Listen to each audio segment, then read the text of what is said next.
Assalamualaikum warahmatullahi wabarakatuh. Perkenalkan, nama saya Fajar Pratama Putra. Nama saya Rudi Firmansyah. Kenalkan, nama saya Mel Rencana. Perkenalkan, nama saya Ananta Tasya Margareta Shenipar. Di sini kami akan mempresentasikan hasil kerja kelompok kami.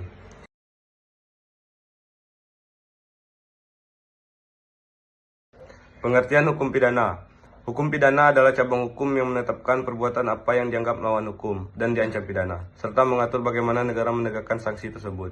Terdiri dari 1. Hukum pidana material (KUHP) mengatur delik serta jenis dan ancaman pidana. 2. Hukum pidana formil (KUHAP) mengatur prosedur penegakan hukum pidana. Jenis hukum pidana. 1. Pidana umum, berlaku untuk semua orang, diatur dalam KUHP dan Undang-Undang Lalu Lintas. 2. Pidana khusus, berlaku untuk kelompok atau jenis pelanggaran tertentu, misalnya korupsi, narkotika, ekonomi, dan militer. Tujuan hukum pidana. 1. Pencegahan kejahatan. 2. Perlindungan masyarakat. 3. Pemberian efek jera atau balasan. 4. Pemulihan kerugian korban. 5. Permasyarakatan atau rehabilitas pelaku. Asas-asas hukum pidana. 1. Legalitas. Tiada pidana tanpa undang-undang, pasal 1 KUHP. 2. Teritorialitas. Nasionalitas, aktif, pasif, universalitas. 3. Tidak ada pidana tanpa kesalahan. 4. Selama hukum tidak berubah setelah peristiwa, gunakan ketentuan yang lebih menguntungkan. Unsur-unsur tindak pidana umum menurut para ahli: P. Simons, Meljanto, Pompe. 1. Perbuatan manusia aktif atau pasif. 2. Melawan hukum. 3. Diancam pidana oleh undang-undang. 4. Dilakukan dengan kesalahan atau sengaja atau lalai. 5. Dilakukan oleh orang yang bertanggung jawab secara hukum. Struktur KUHP, kitab-kitab undang-undang pidana, hukum pidana. Buku 1, ketentuan umum pidana, kesalahan upaya. 2. Buku 2, delik terhadap negara, nyawa, harta, jabatan. Buku 3, pelanggaran misdemeanors terhadap ketertiban dan kesusilaan. Proses hukum pidana KUHP. 1.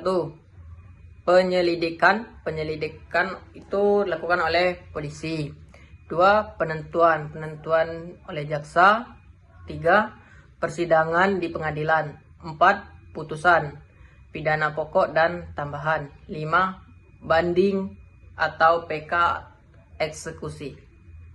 Jenis-jenis perbuatan pidana umum. Yang pertama, delik formil dan delik material. A. Delik formil. Cukup terjadi perbuatan, misalnya memasuki rumah tanpa izin. Terdapat di pasal 167 KUHP. Yang kedua, delik material. Baru dianggap terjadi jika akibatnya timbul, misalnya pembunuhan, kematian harus terjadi. Yang kedua, delik dolus, atau dengan niat sengaja. Yang A, perbuatan pidana dilakukan dengan kesengajaan atau niat sadar. B, yaitu contoh, pembunuhan, terdapat di pasal 338 KUHP, pencurian pasal 362 KUHP. Yang ketiga, delik culpa, atau kelalaian tidak sengaja.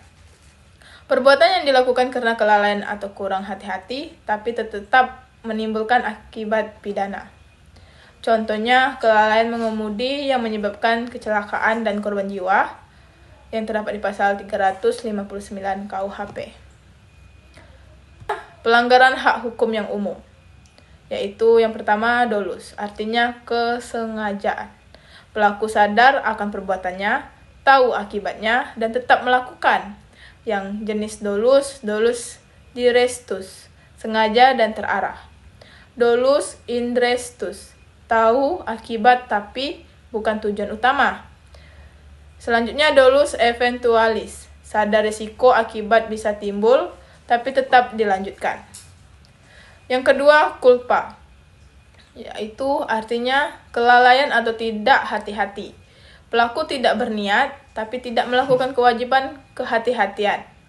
Jenis culpa lata atau kelalaian berat, culpa lepis, kelalaian ringan.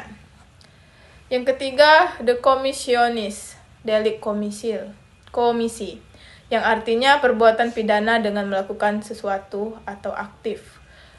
Lawannya, the omissionis atau tidak perbuatan padahal wajib. Jelaskan, hukum pidana umum di Indonesia mencakup ketentuan pidana material dan prosedural, memiliki tujuan preventif dan retributif, serta melandaskan asas legalitas dan pertanggungjawaban. KUHP terdiri dari ketentuan umum, delik, dan pelanggaran. Sementara KUHP mengatur mekanisme penegakan hukum. Undang-Undang baru tahun 2023 memperbarui fondasi hukum pidana. Kesimpulan, hukum pidana umum membagi perbuatan pidana berdasarkan niat, dolus atau kulfa, dan cara bertindak komisi atau omisi. Dolus, perbuatan sengaja dilakukan dengan niat jahat. Kulfa terjadi karena kelalaian atau kurang hati-hati. Komisi, perbuatan aktif yang dilarang hukum. Omisi, perbuatan pasif, tidak melakukan kewajiban yang seharusnya dilakukan. Pemahaman terhadap jenis-jenis ini penting untuk menentukan jenis sanksi berat hukuman dan pertanggungjawaban pidana pelaku di hadapan hukum. Terima kasih. Ya, itulah hasil dari presentasi kelompok kami. Wassalamualaikum warahmatullahi wabarakatuh.